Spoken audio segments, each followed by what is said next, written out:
For decades, people have imagined the mark of the beast as something obvious, a terrifying symbol, a visible tattoo, a sinister piece of technology suddenly forced upon the entire world, something so unmistakably evil that every believer would instantly recognize it. But what if that assumption is exactly what makes the warning so dangerous? Because history shows that humanity rarely embraces dangerous ideas when they first appear dangerous. They embrace them when they appeared necessary, helpful, beneficial, even compassionate. That is what makes the final warnings in the book of Revelation so unsettling. The danger was never merely the mark itself. The danger was the deception surrounding it. John's vision described a future system unlike anything the ancient world had ever seen. A system connected to buying, selling, participation, compliance. A world where economic activity becomes linked to allegiance.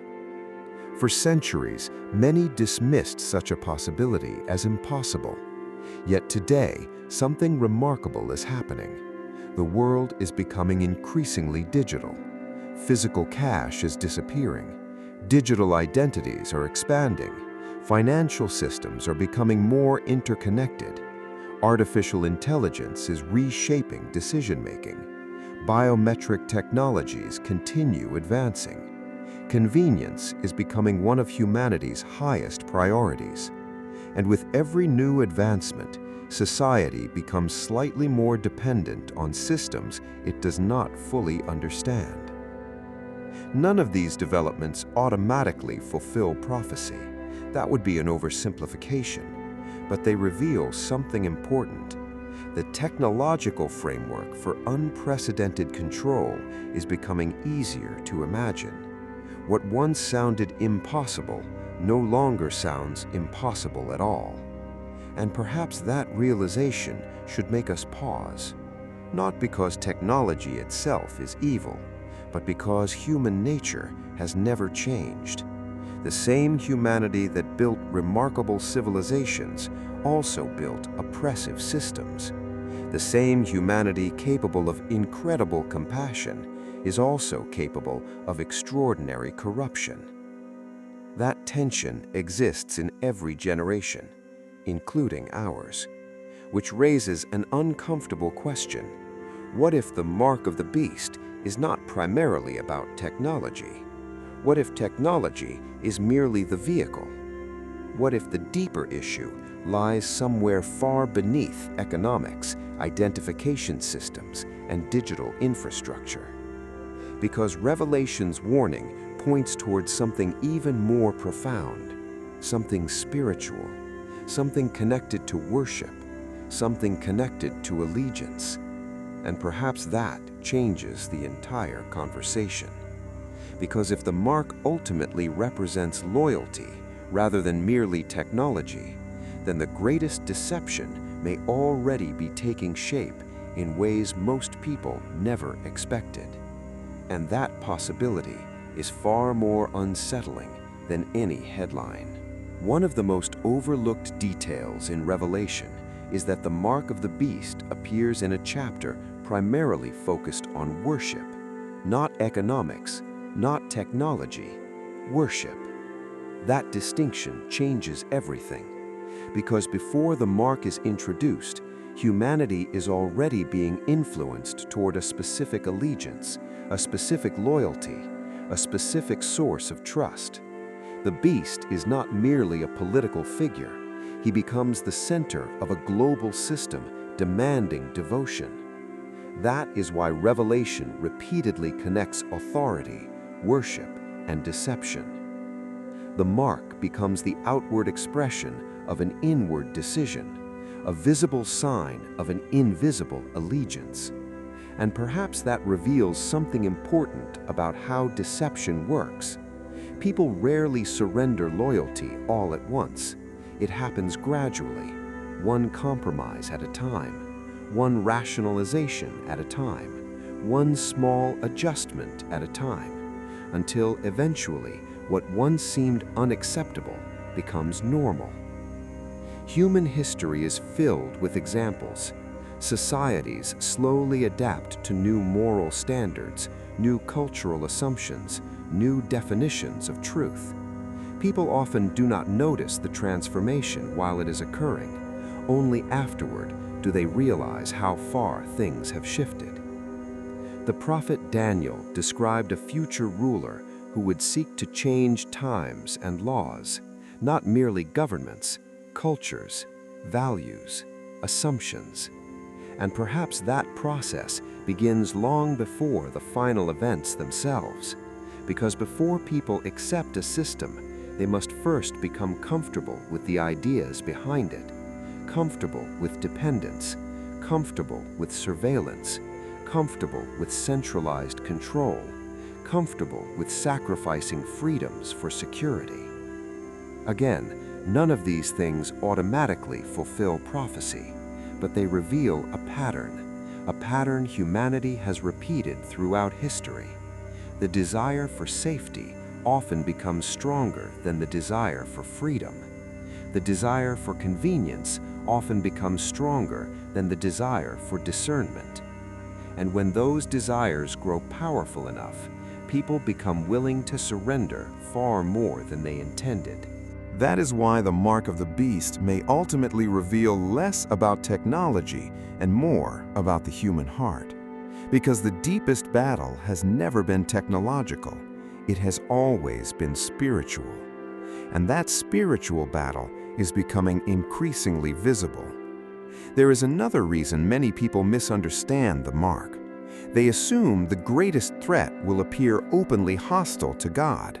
Yet Scripture repeatedly warns that the final deception will be persuasive, even attractive.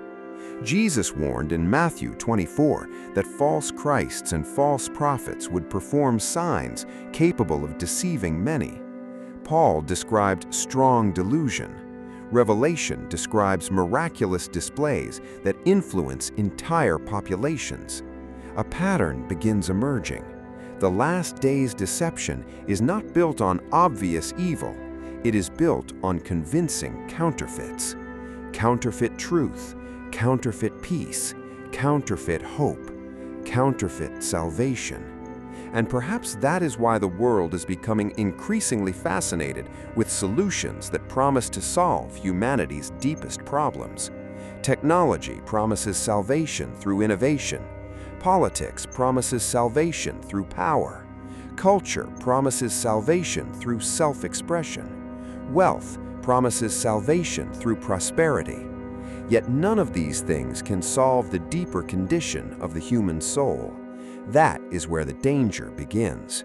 Because when people place ultimate trust in human systems, those systems eventually become objects of devotion, objects of dependence, objects of worship. Not necessarily through religious rituals, through reliance, through loyalty, through surrender.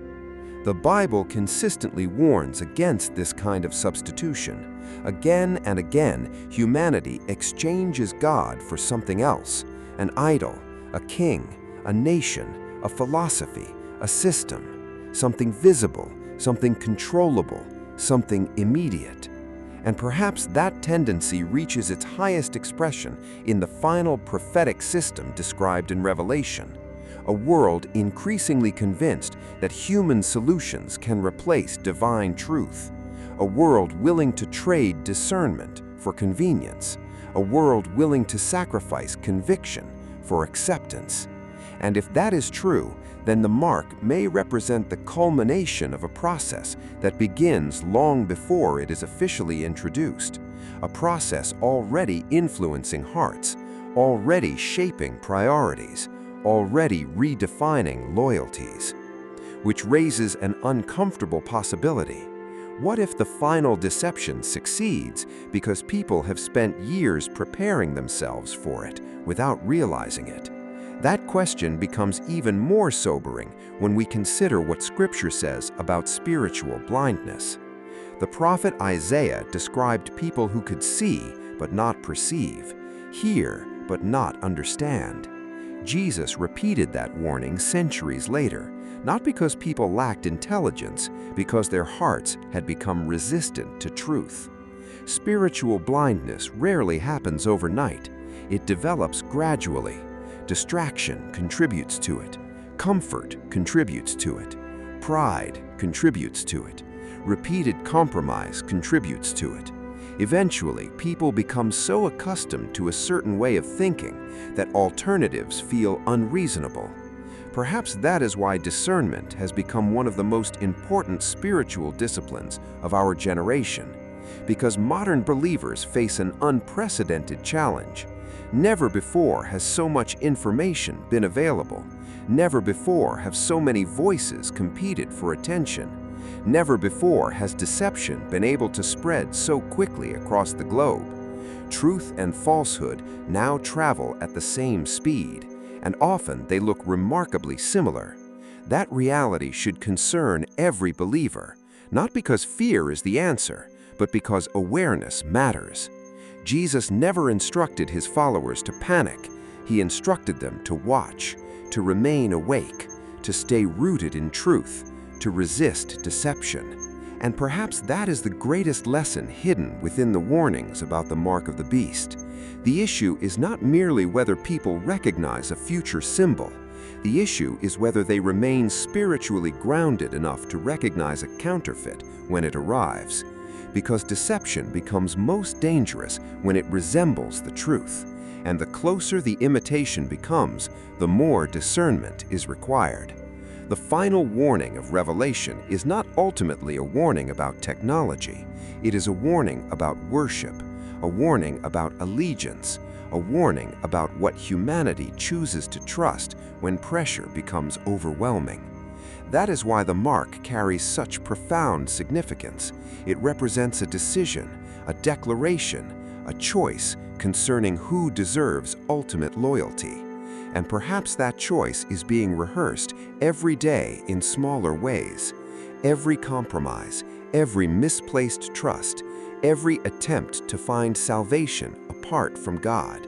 These decisions shape the heart long before larger decisions arrive.